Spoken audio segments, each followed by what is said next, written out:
Bhagavatam's first canto, chapter 9, the passing away of Bhisma Dev, and we'll have a series of verses from verse 31 until 39, and so we can read the first verses. Then when we get to 39, we will read the Sanskrit together and translation, and also read Prabhupada's purport, and then I'll try to say something from there.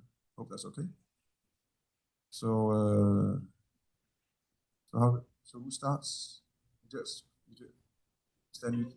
Oh. Yeah.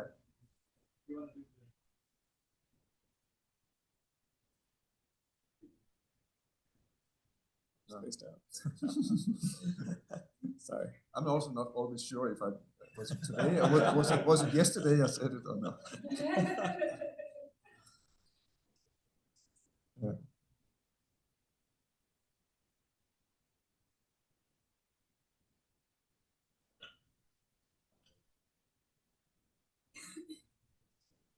Sure.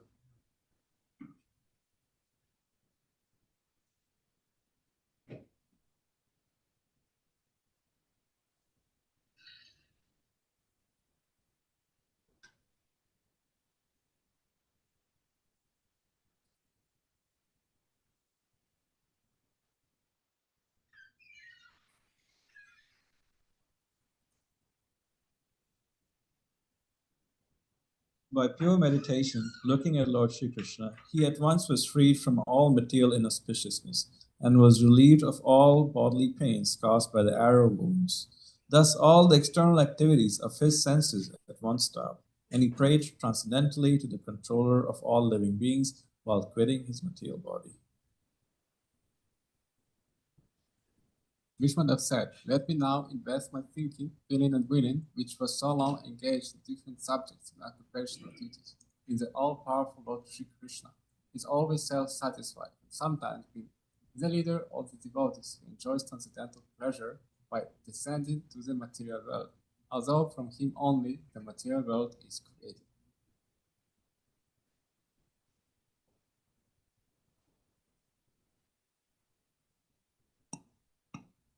Sri Krishna is the intimate friend of Arjuna. He has appeared on this earth in his transcendental body, which resembles the bluish color of the tamala tree. His body attracts everyone in the 3 planetary systems, upper, middle, and lower. May his glittering yellow dress and his lotus face covered with paintings of sandalwood pulp be the object of my attraction, and may I not desire fruitive results. On the battlefield, where Sri Krishna attended Arjuna out of friendship, the flowing hair of Lord Krishna turned ashen due to dust raised by the hoofs of the horses, and because of his labor, beads of sweat wetted his face. All these decorations, intensified by the wounds dealt by my sharp arrows, were enjoyed by him. Let my mind thus go on to Sri Krishna.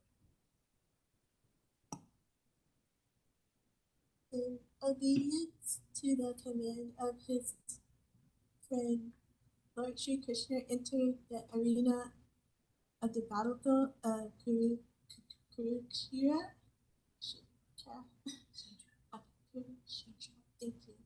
Between the soldiers of Arjuna and Duryodhana. And while there, he shortened his lifespans of the opposite party by his merciful glance. This is done simply by his looking at the enemy. Let my mind be fixed upon that Krishna. When Arjuna was seemingly polluted by ignorance upon observing the soldiers and commanders before him on the battlefield, the Lord eradicated his ignorance by delivering transcendental knowledge. May his lotus feet always remain the object of my attraction. Fulfilling my vow and sacrificing his own promise, he got down from the chariot, took up its wheel, and ran towards me hurriedly. Just as a lion goes to kill an elephant, he even dropped his outer garment on the way. May he, Lord Sri Krishna, the personality of Godhead, who award salvation, be my ultimate destination. On the battlefield, he charged me, as if angry because of the wounds dealt by my sharp arrows. His shield was scattered, and his body was smeared with blood due to the wounds. Okay, so now we are at 39, isn't it? So someone lead the Sanskrit.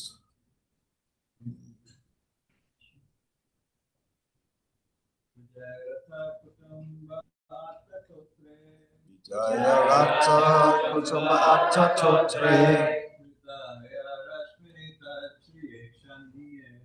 Vitaya Rasmi Tatshriekshaniye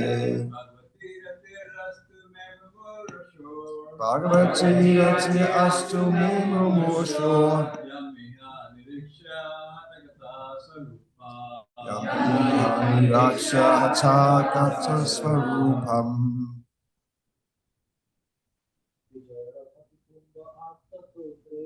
Vijaya Rata Kutumba Atta Totre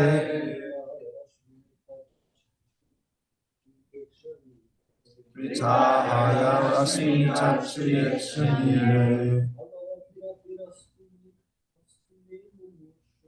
Bhagavati Rati Astu Mimumosho Yami Haniksha Gata Swarupam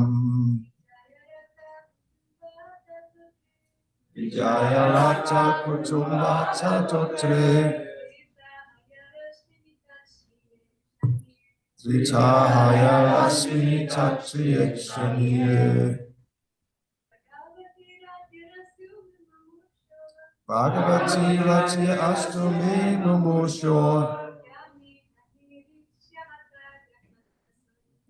Yami Haniriksha Hata Gata Swarupam Vijaya Rata Kutamba Atta Totre Vijaya Rata Kutumba Atta Totre Drita Hayarasmini Chatriye Kshaniye Vitahaya Rasmi Tatshriekshaniye Bhagavati Rati Rastume Mamosho Bhagavati Rati Astu Mimumosho Yami Haniriksha Hata Gata Swarupam Yami Haniriksha Hata Gata Swarupam. We take word for word. Okay. Vijaya, Atta's chariot, Kutumbe, the object of protection of all risk. Atta Totre, with a whip in the right hand. Ditahaya, Rashmini, robes. Tatshriya, beautifully standing. Ikshaniya, to look at. Bhagavati, come to the personality of Godhead. Protection B. Mumosha, was about to die. Yam, upon whom? Iha, in this world. Niriksha, by looking. Hata, to die. Taha, attain. Swarupa, original form. Who will read the translation?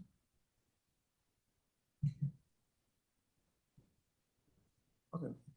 At the moment of death, let my ultimate attraction be to Sri Krishna, the personality of Godhead. I concentrate my mind upon the chariot driver of Arjuna, who stood with a whip in his right hand and a bridle rope in his left, who was very careful to give protection to Arjuna's chariot by all means. Those who saw him on the battlefield of Kurukshetra attained their original forms after death. Purport by Srila Prabhupada. A pure devotee of the Lord constantly sees the presence of the Lord within himself because of being transcendentally related by loving service. Such a pure devotee cannot forget the Lord for a moment.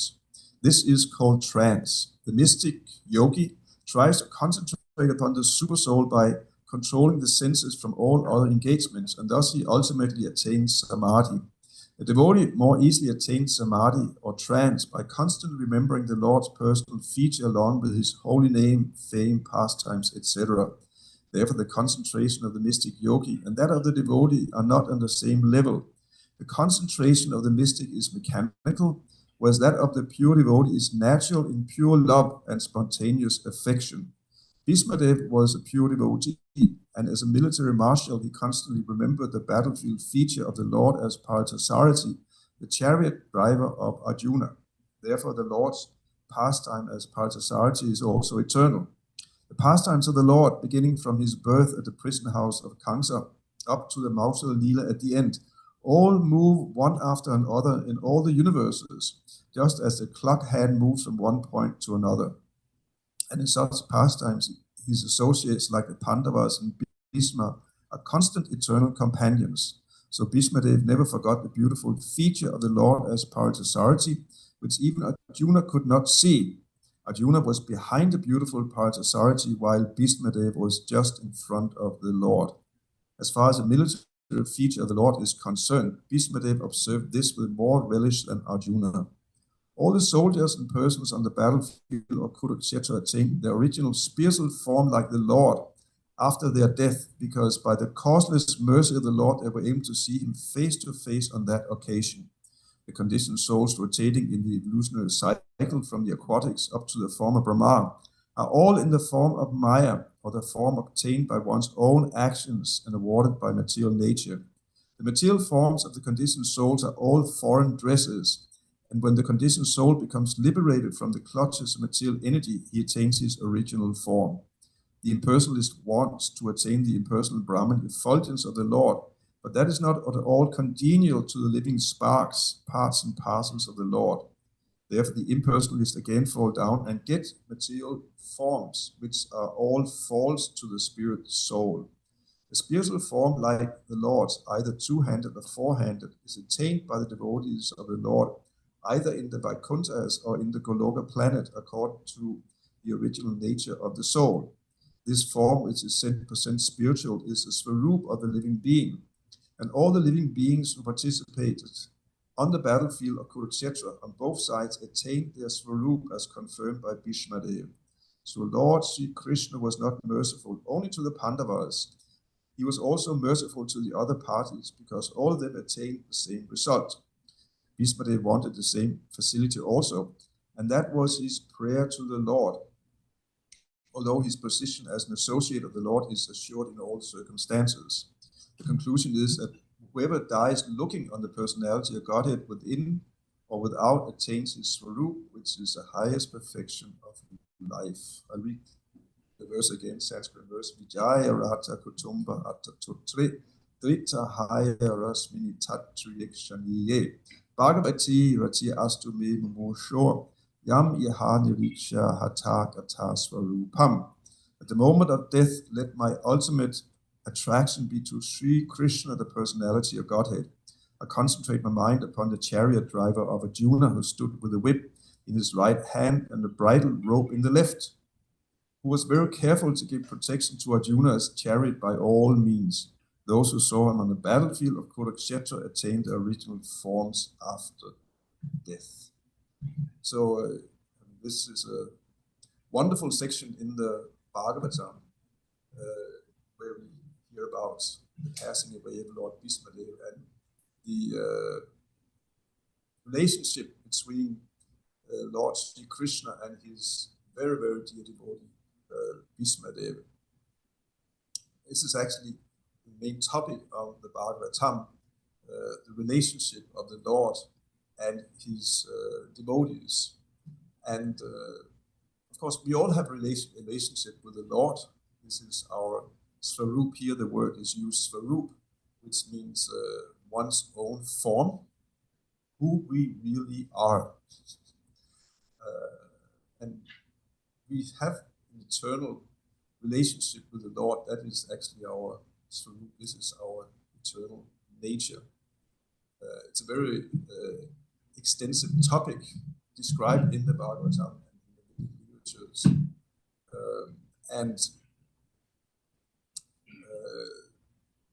Relationships are divided into 5 categories where we see here Bhisma Dev, he has a relationship called Rasa as a servant of the Lord. The 5 rasas, probably you're familiar with that, is that one can have a relationship with the Lord as neutrality, one can have a relationship as a servant, one can have a relationship as a friend, as a parent, and as a lover or wife of the Lord. These, of course, should not be understood any material sense, these are spiritual, eternal relationships, and they're all equal. It's not that one is higher or lower, although also we speak about them as higher or lower, but from the absolute point of view, they are all, they are absolute. They're all perfect. And we see, and here we hear about the perfect relationship that Bhisma, he has with the Lord. As I said, Bhisma Dev is related to the Lord as a servant, and but he has also a special flavor to that relationship. Aside from these 5 relationships that one can have with the Lord, there are 7 what they call indirect relationships, and one of them is called Vira, and that is translated as chivalry, which means one actually likes to fight or compete with the Lord, which is also it's a humor.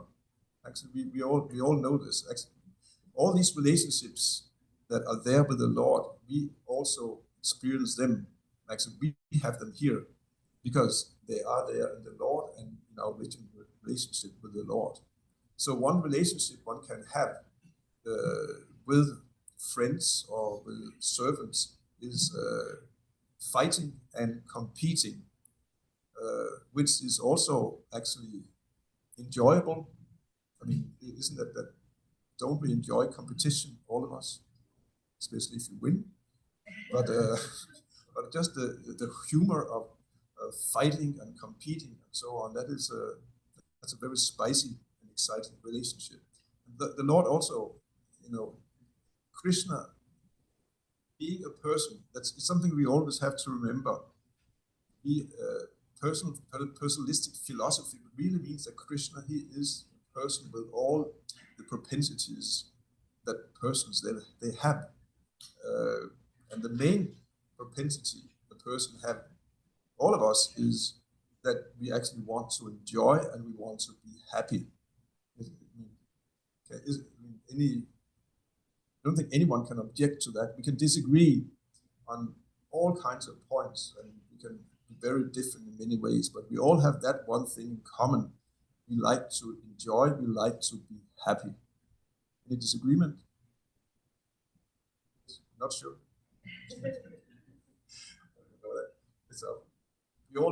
Everyone wants to be happy, and the Lord also wants to be happy, enjoy, and he enjoys many different kinds of relationships, and and he very much enjoys also the relationship of competing and fighting. Of course, in one sense, nobody can compete with the Lord, and nobody can fight with him, but still, devotees give service to the Lord by competing and fighting with him. And that was the relationship that Bhisma he had with the Lord on the battlefield of Kurukshetra. By some or another, by the arrangements of fate, or Krishna's arrangement and so on, Bhisma ended on the opposite side of Krishna and Arjuna. And that's very perplexing, because Bhisma is as great a devotee as Arjuna. So how can he be on the opposite side of the Lord? And but that was how it was. And it turns out, well, that was also the desire of the Lord, that then he had the chance to fight against Bhisma, and Bhisma had a chance to fight against the Lord, and actually saw the Lord from a side, and saw a feature of the Lord that was very, very unique. Not even Arjuna saw that side of the Lord. The Lord coming toward him, rushing. The Lord grabbed the wheel on the battlefield of Kurukshetra and ran toward Bhisma Dev, wanting to kill him. Bhisma Dev at that time was firing arrows at Krishna and seemingly wounding him, which is also paradoxical, because Krishna's body is completely spiritual. You cannot draw blood from Krishna's body in that sense. But Krishna, he chose to exhibit wounds. It's described like that. It was his choice. It was his reciprocation with Bhisma. Bhisma was shooting arrows against him, seemingly in animosity, but actually that was their exchange. And yeah, there's this fantastic picture. And then Krishna, he manifests even sores, bleeding sores, and rushes towards him. And we heard that description in the previous verses. He's sweating, he's dusty, he's decorated by bleeding sores, and the sun is shining on, the setting sun is shining on Lord Krishna at that moment. And Bhisma, he saw, such a beautiful sight of the Lord. Of course, what happened then, just when Krishna was about to kill Bhisma, the conch shell was blown, the sun was setting at that moment, the conch shell was blowing, and that meant the battle was over for the day. This is how wars they were fought back in the Vedic age. They were not barbarian slaughters like we have in the modern world. No, warriors, they were fighting against each other on the principles of religion, always fighting equals towards equals, respecting, for example, if one warrior would drop a weapon, the other would wait, pick up the weapon again, and then they would fight again. And also one thing was that the fighting was only in the daytime. In the morning, the conch shell would blow, then there was war, they were fighting. Then at sunset, again the conch shell blew, the war stopped. And then everyone was peaceful at that time. You could even walk from your camp into the enemy's camp and sit down, have a talk, and have fun. You were friends at that time. That's war. So it's different from what we are used to nowadays in modern age. So that moment, conch shell blew, and okay, then Krishna desisted. He did not kill Bhisma. But Bhisma had achieved what he wanted. What happened was, so in the verse, it said, fulfilling my vow, because Bhisma had taken a vow the night before. Today or tomorrow, I'm going to kill Arjuna, or Krishna will have to break his vow and save him. Because before the battle started, Krishna took the vow, I'm not going to fight in this battle. And Arjuna, he took the side of Arjuna and assisted him, but on the condition, I'm not going to fight, I'm simply going to drive your chariot. And everyone knew Krishna had taken that vow. But Bhisma said, I take the vow that I'm going to break Krishna's vow, or I'm going to kill Arjuna. And that's also part of the very sweet relationship there is between Krishna and his devotee. That actually Bhisma, he was able to force Krishna to break his vow, which was demonstrated his love for both Bhisma and for Arjuna. That day, Bhisma was fighting so valiantly, so ferociously, that Arjuna was completely pushed back, and he was about to be killed. In that moment, because Krishna could not tolerate Arjuna being killed, so even at the sacrifice of his vow not to fight, he took up the chariot wheel. He didn't take up a direct weapon, but he took up a wheel from a broken chariot and lifted it and started running toward Bhisma to kill him. So he broke his vow, both because of his love for Arjuna, but also because of love for Bhisma, because no one else but a devotee as Bhisma could have forced the Lord to break his vow. So that's something about the sweet relationship there is between the Lord.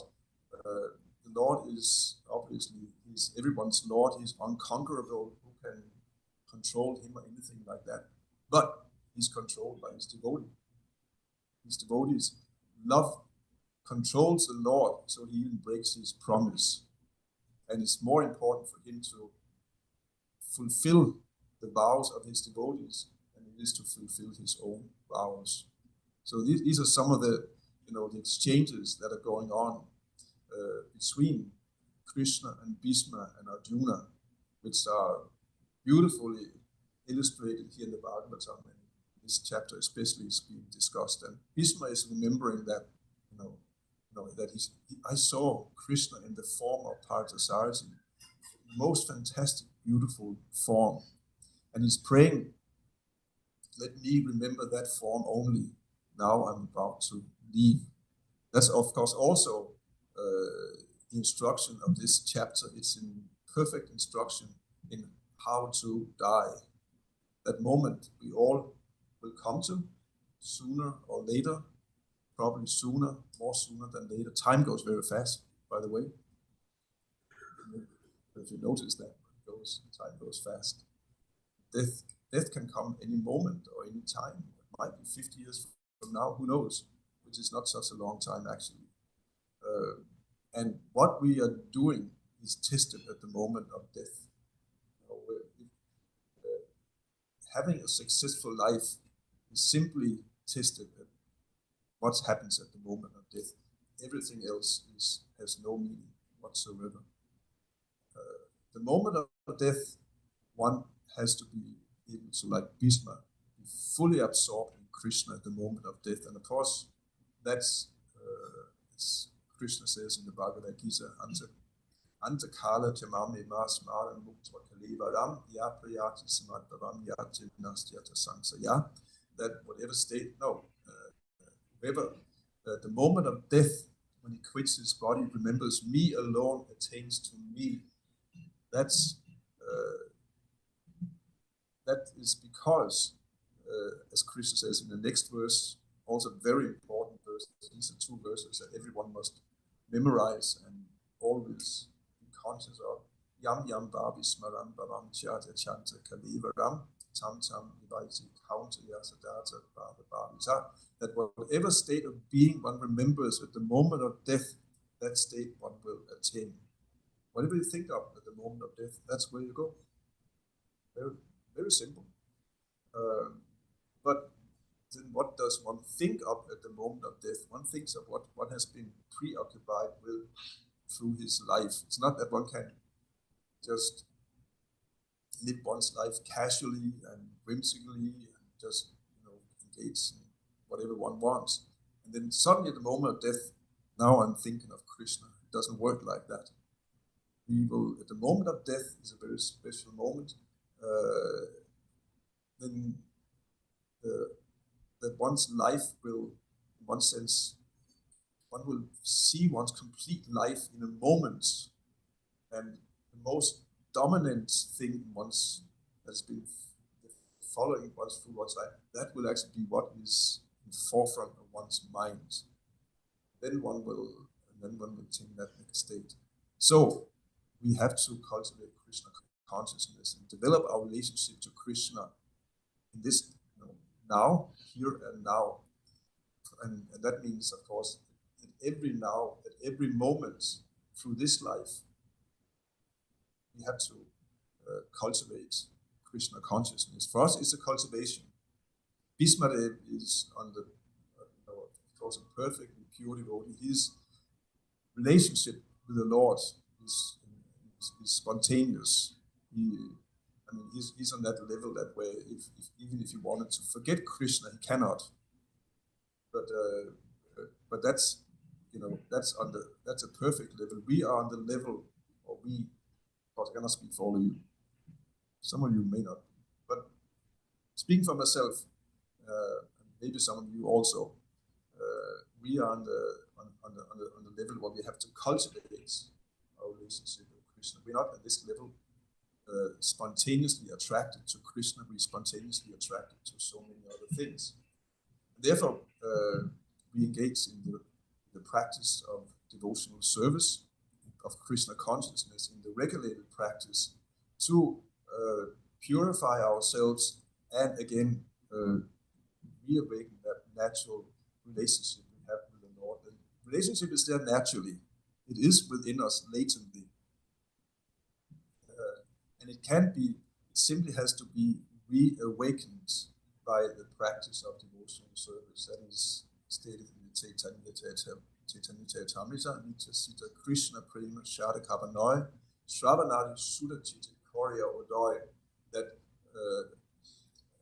the eternal perfection of having love for Krishna is there within all of us in our heart, and by the process of Shravanadi, from hearing and all the other practices of devotional service, that love will naturally be awakened and will start growing like a small plant in one's heart. One cultivates that plant of devotion and let it grow and become a strong and healthy plant of devotion to Krishna.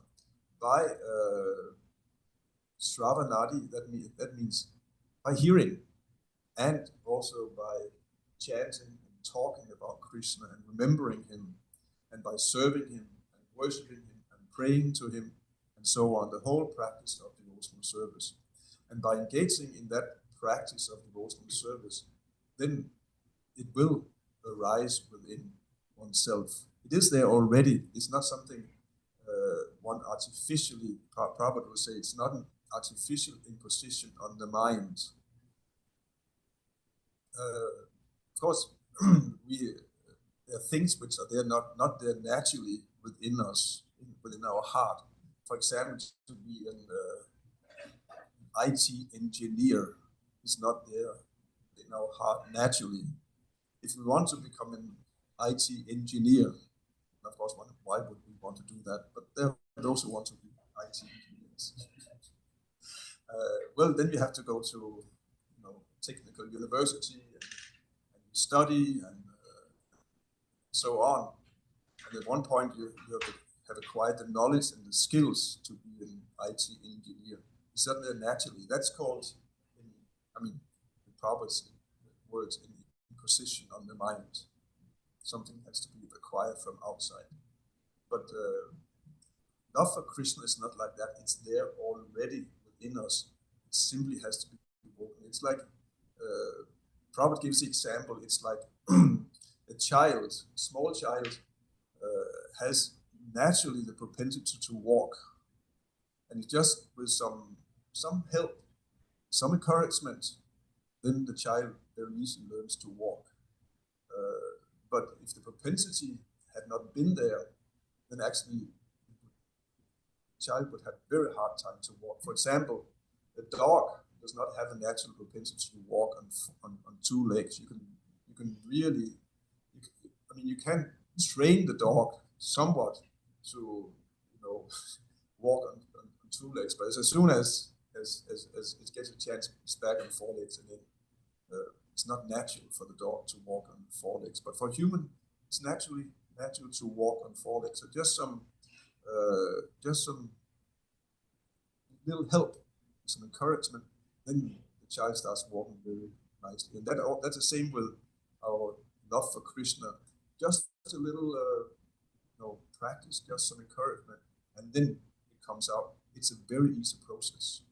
It's a very easy process, actually. Prabhupada talks here in the purport about the yogis who undergo very heavy disciplines and austerities and so on. So we concentrate the mind on the super soul within, and it's very, very hard and very, very difficult. But the practice of devotional service is not difficult like that. That he compares these two. It's an easy process. Of course, that does not mean it's easy if one is serious. It takes serious practice. Like one has to dedicate himself to that, do it really seriously, but then it's easy. And it's so much easier than any other process, and the result also far supersedes the results of any other process. Krishna says that in the Bhagavad Gita, I believe it's in the 8th chapter, the 8th verse of the 3rd chapter. I don't remember the Sanskrit, but there he says that someone who seriously just engages in, there he uses the word karma yoga, but we translate it as devotional service, even a beginner is more advanced than someone who is very almost perfect in other forms of practice. Even a beginner, but Prabhu say, of course, serious beginner, not someone who takes it casually. So yeah, so here we see this is what this wonderful example of Bhisma is telling us, that we can also achieve that by seriously practicing devotional service. Yeah. Stop now.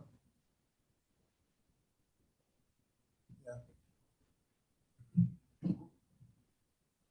Hare Krishna, Prabhu. Thank you for your class. So in the purport, it talked about everyone who saw Krishna, when they pass, they go back to their Swarup.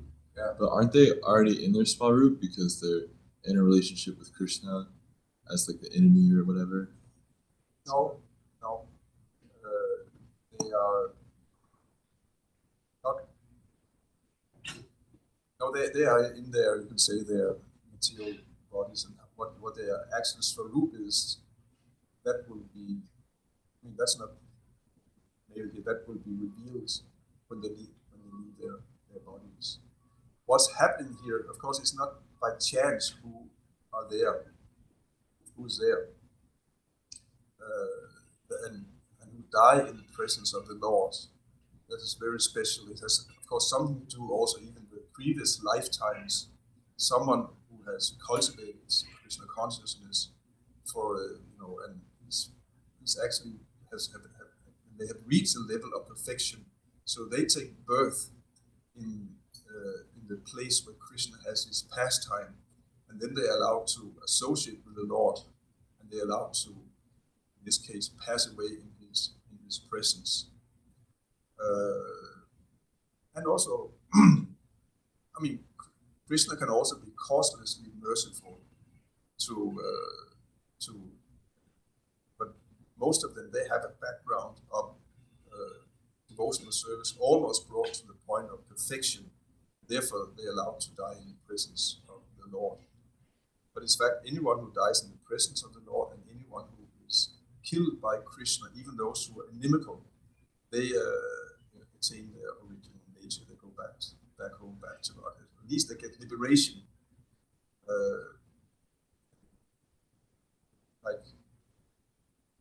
There are several examples given. When Krishna was here, he killed many demons, and they were liberated when they were killed by him. Kamsa was a real demon, and Krishna killed him, and he got liberation, and he went back to the spiritual world.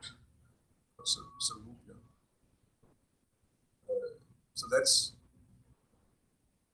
I mean, that is, of course, first of all, it shows Krishna's incredible, merciful nature, and also shows that doesn't matter how you're absorbed in the Lord, but if you're so absorbed in the Lord, even out of fear or hate or anger, well, that is, you're fully Krishna conscious, and if you're killed by Krishna in that moment, that thought of Krishna purifies you of all your anger and hate, and being killed by Krishna purifies you, so it's only the Krishna consciousness that remains. Of course, it's not a practice that is being recommended. We should develop love for or a relationship to Krishna favorably. To become an enemy and be Krishna conscious in hate towards Krishna is actually much harder and much more difficult path than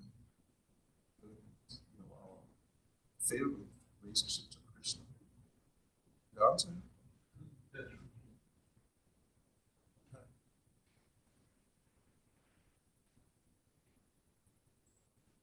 Does the pure devotee become fully identified with the Swarup in the material world? Once again, I didn't get. Does a pure devotee? Does a pure devotee become fully identified with their Swarup in the material world before they die, or does this require death to them transcend? Maybe. It's possible. You can be fully enlightened and purified and actually realize your Swarup. And it's also possible that it is realized after death. But it actually said that generally when one dies in Krishna consciousness, you actually don't go back to the spiritual world. I know that might be a surprise or contradict what I just said. But actually, you don't go to the spiritual world directly, but you take birth in a place where Krishna has his Leela, and then you're born there, like you're born in Vrindavan, or you're born in Mathura, as in this case, and then you grow up there, and then you are part of Krishna's Leela and become attached to him, and there your Swarup is reawakens, and then Krishna takes you back to the spiritual world from there. So that's, but your Swarup can also be reawakened here. Of course, if someone has reawakened, so purified that he's conscious of his Swarup, you will not know, and if you ask him or her, they will not tell. And if someone tells you, then don't believe it, because it is very private. It's a private thing between you and the Lord. It's not and actually it's Prabhupada very strongly instructs in the Nectar of Devotion that anyone in this Krishna consciousness movement must always act on the platform of neophyte. We have rules, we have regulations, we are following. They should be followed strictly, even if one comes to the level of completely spontaneous love and has still externally live like a neophyte. And someone who is actually reawakened his nature has no desire to exhibit anything. He's not into fame. That's just to want to have some fame and recognition, admiration from others. Oh, you such an advanced devotee. It's just material. It's another form of material sense gratification. Could it be said that this ISKCON movement is in fact a Leela in and of itself? Absolutely. It's Lord Chaitanya's Leela. There's no doubt. So we are in the Leela of Lord Chaitanya, taking part in that. Don't always be conscious of that. This is not a result of any, it's not a material movement at all. It's Lord Chaitanya's Leela. It's fantastic. That's okay.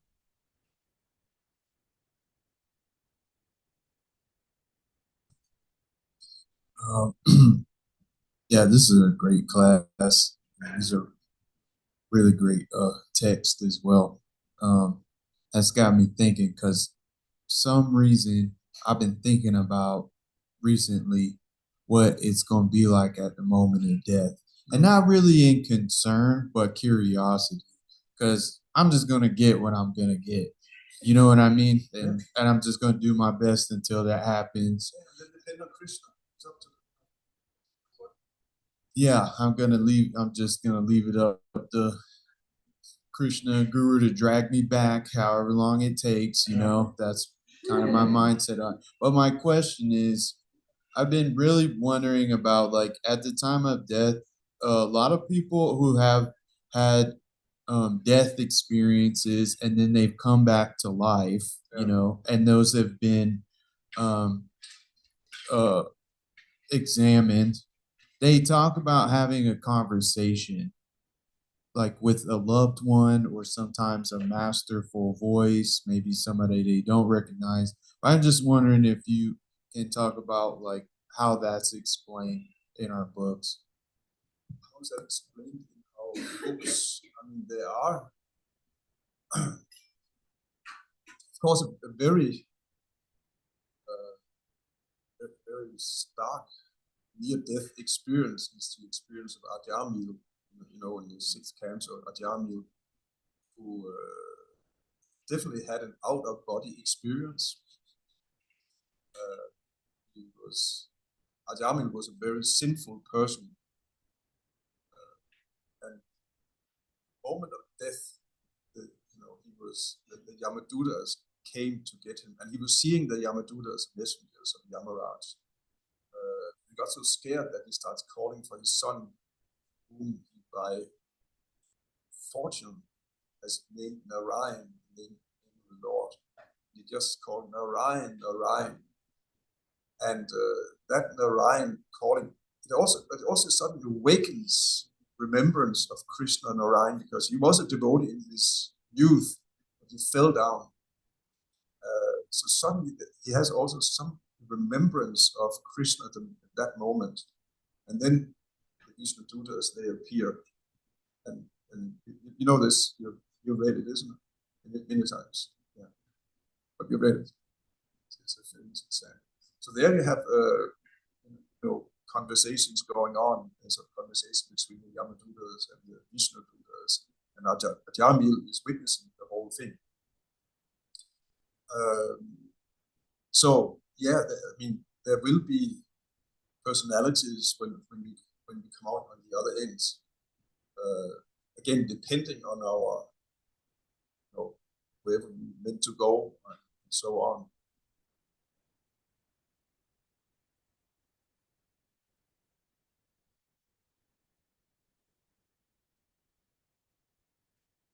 Do we have any other examples? By Krishna, what would you add to that?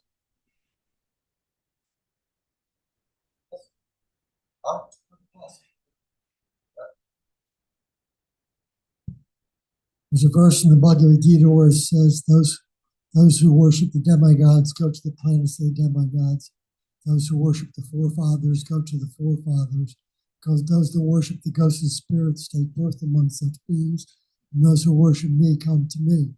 So maybe if you want to go to the planet of the forefathers, maybe they do, or that's what a lot of people expect, at least in Western religions. Maybe one of your relatives does come, And then another thing in Sri Upanishad, in the mantra where it says, he's talking about the time of death, and he says, "Please remember all I have done for you." Prabhupada says in that purport that even if we forget Krishna, he won't forget us.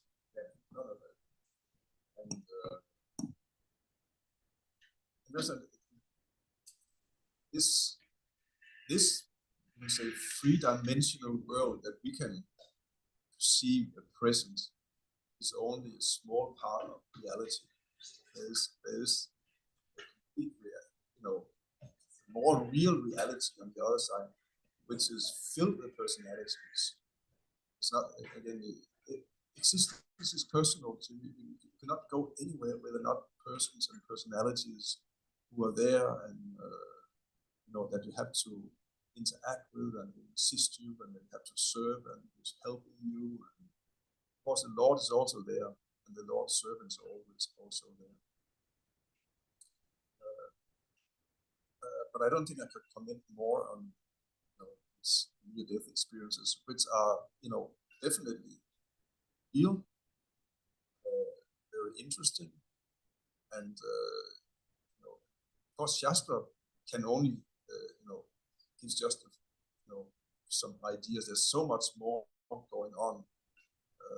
Just like here, there are billions of people on this planet, and so much variety here.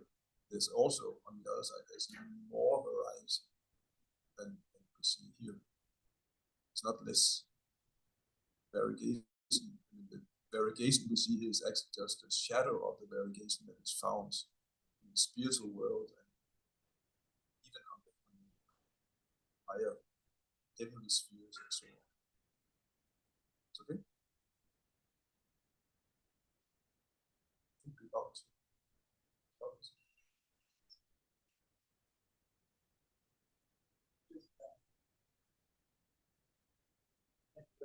Just as a reference, there's a great book by, I believe, Alan Hamilton, who's a doctor, He's a surgeon, and he wrote the book Scalpel for the Soul. And there's a list of cases recorded on this topic, and also phenomena as well that happens. Yeah. And he's just one of them. He's very, There's quite a lot of literature written on that. So much, such a documented thing. So, okay, thank you very much for your attention. Sri Bhagavatam ki. Sri Prabhupada ki. Go Premanande. So Govinda ki.